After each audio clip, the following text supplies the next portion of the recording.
करेला गजबे खेला सखी पोली बिछा के लेला सैया करेला गजबे खेला सखी पोली बिछा के लेला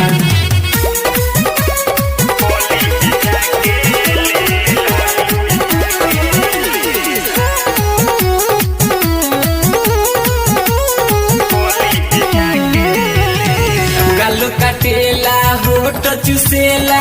मिलल भतार मोरा खचड़ हो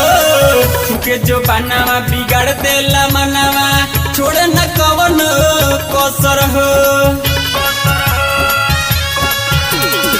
कालो काटेला होट चुसेला मिलल भतार मोरा खचड़ हो छुके जो बनावा बिगाड़ देला मनावा छोड़ न कवन कसर हो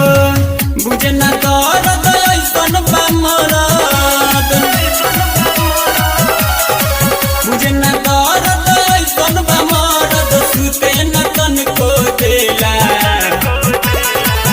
सैया करेला गजबे खेला सखी पोली बिछा के लेला सैया करेला गजबे खेला सखी पोली बिछा के लेला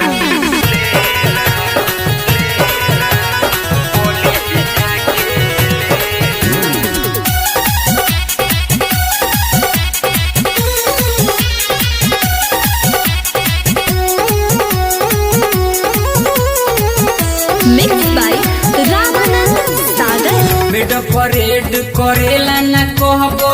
बुझे न मोर मजबूरिया हो कहेला भुइया लूट जरानी मुआ न गुड भजपुरिया हो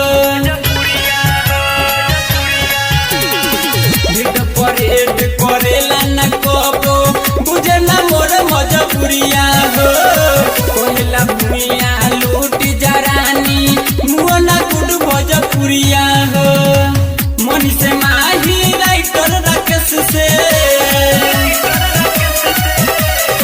मनी से माही राइटर राकेश से जाके उ सब कुछ कहेला